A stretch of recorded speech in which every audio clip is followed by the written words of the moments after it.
ॐ नमो भगवते वासुदेवाय। ॐ कृष्णाय नमः।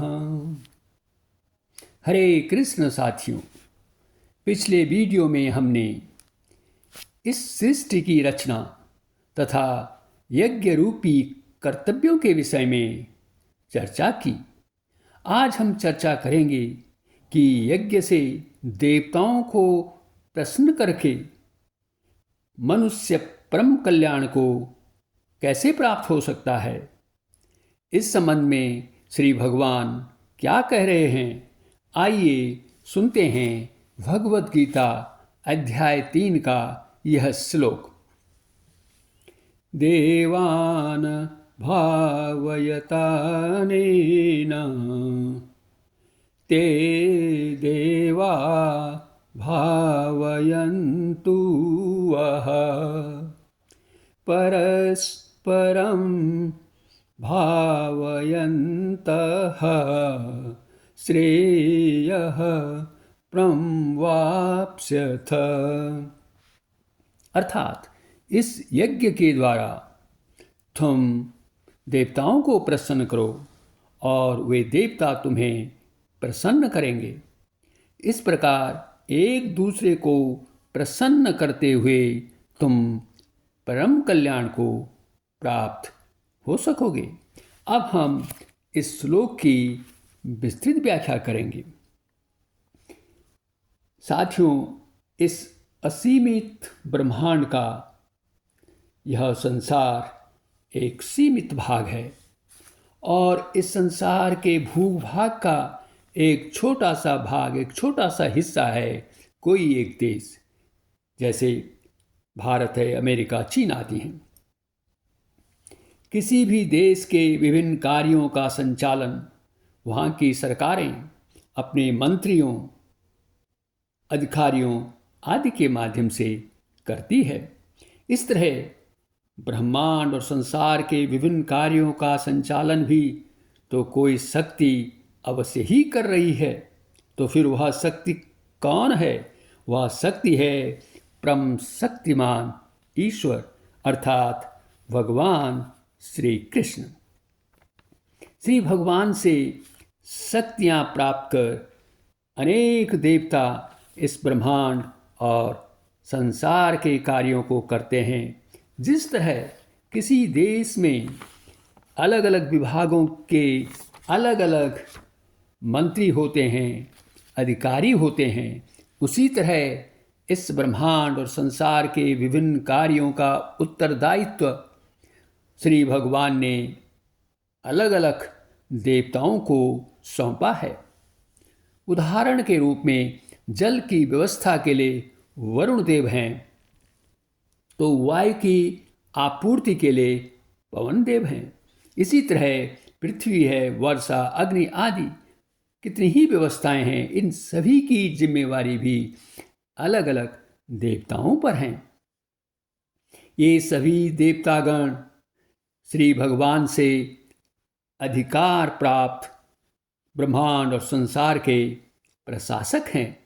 सभी देवगण प्राणियों के हित के लिए अपने कर्तव्यों का निर्वहन एक निर्धारित अनुशासन में करते हैं और यह निर्धारित जो अनुशासन होता है वह उन्हें ईश्वर के द्वारा प्रदत्त होता है, ईश्वर द्वारा दिया हुआ होता है।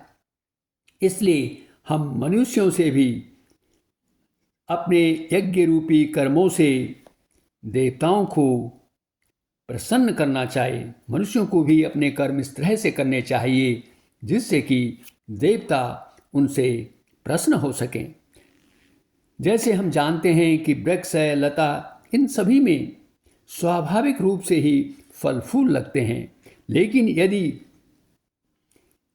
इनमें खाद और पानी समय समय पर ठीक ढंग से दिया जाए तो उनमें जो होता है फल फूल काफ़ी मात्रा में लगते हैं, प्रचुर मात्रा में लगते हैं।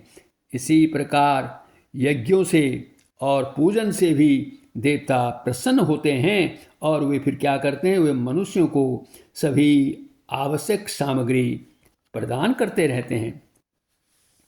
सभी देवता अपनी शक्तियां भगवान विष्णु यानी श्री कृष्ण से प्राप्त करते हैं। इसीलिए समस्त यज्ञों में भगवान विष्णु को प्रमुख भोक्ता के रूप में पूजा जाता है।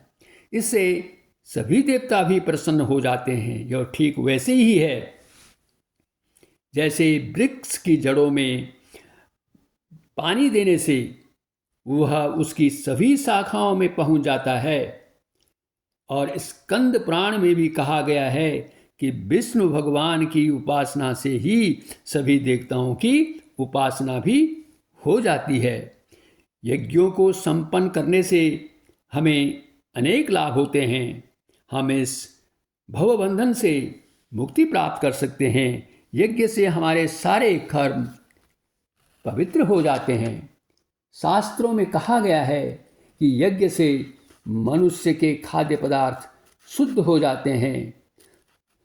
शुद्ध भोजन करने से मनुष्य जीवन शुद्ध हो जाता है और जीवन शुद्ध होने से हमारी जो स्मृति है वह भी शुद्ध हो जाती है। और जब स्मृति शुद्ध होती है तो उसमें मनुष्य जो है अपने मुक्ति मार्ग का चिंतन सहजता से कर सकता है। अंत में साथियों, इस ब्रह्मांड में 84 लाख योनियों में केवल मनुष्य ही एक ऐसी योनि है जो कि कर्म योनि है। इसलिए मनुष्य को अपने कर्म निष्काम भाव से करने चाहिए जिससे कि वह अपना कल्याण कर सके। इन्हीं शब्दों के साथ वीडियो देखने के लिए आपका बहुत बहुत धन्यवाद। कृपया इस वीडियो को शेयर करें, लाइक करें और हमारे चैनल को सब्सक्राइब भी करें। अगले वीडियो में फिर आपसे भेंट होगी और जानेंगे चोरी जो करने की जो मानसिकता है वो मनुष्य कौन होते हैं और उन्हें चोर क्यों कहा जाता है। वीडियो देखने के लिए पुनः धन्यवाद।